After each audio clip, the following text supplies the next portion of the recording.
تمام دیکھنے اور سننے والوں کو السلام علیکم۔ ناظرین، اباؤٹ لائف اور سیدنا ابوبکر صدیق کے پارٹ 4 میں خوش آمدید۔ ناظرین، حضرت سیدنا ابوبکر صدیق دور جہالت میں بھی کئی بتوں کے آگے سجدہ ریز نہ ہوئے تھے کہ آپ دور جہالت کی تمام جاہلانہ رسم و رواجوں سے باغی تھے۔ روایت میں آتا ہے کہ ایک مرتبہ حضرت سیدنا ابوبکر صدیق نے صحابہ اکرام کی ایک جماعت سے فرمایا، میں نے کبھی بھی کسی بت کے آگے سجدہ نہیں کیا۔ جب میں سن بلوغت کو پہنچا تو میرے والد مجھے کوٹری میں لے گئے جہاں بت موجود تھے۔ انہوں نے مجھے اس کوٹری میں بند کر دیا۔ جب مجھے بھوک لگی تو میں نے ایک بت سے کہا، میں بھوکا ہوں، مجھے کھانا دو۔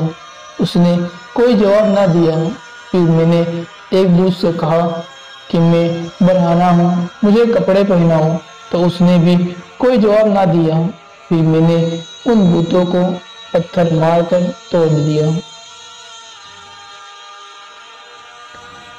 ام المؤمنین حضرت سیدنا عائشہ صدیقہ رضی اللہ تعالی عنہا سے مروی ہے، فرماتی ہیں کہ حضرت سیدنا ابوبکر صدیق نے دور جہالت سے ہی اپنے اوپر شراب کو حرام قرار دے دیا تھا اور آپ نے کبھی شراب کو ہاتھ نہیں لگایا۔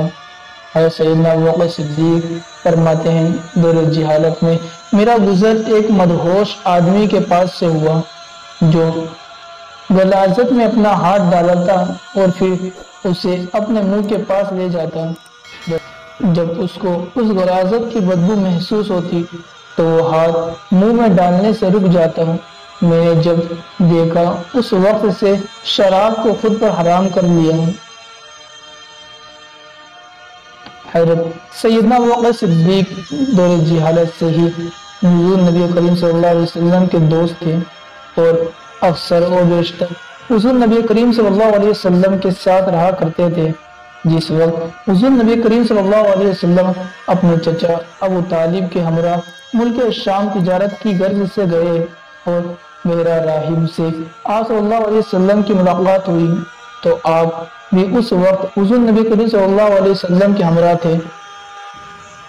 حضرت سیدنا ابوبکر صدیق دور جاہلیت میں تجارت کرتے تھے اور جس وقت حضور نبی کریم صلی اللہ علیہ وسلم کی دعوت پر آپ دار اسلام میں داخل ہوئے تو آپ نے اپنا کل سرمایہ جو کہ تقریباً 40,000 درہم تھا سب کا سب رائے خدا میں خرچ کر دیا تھا۔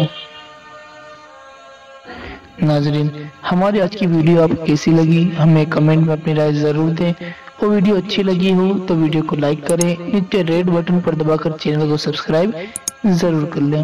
انشاءاللہ تعالیٰ پھر ملیں گے ایک نئی ویڈیو کے ساتھ، تب تک کے لیے اللہ حافظ، فی امان اللہ۔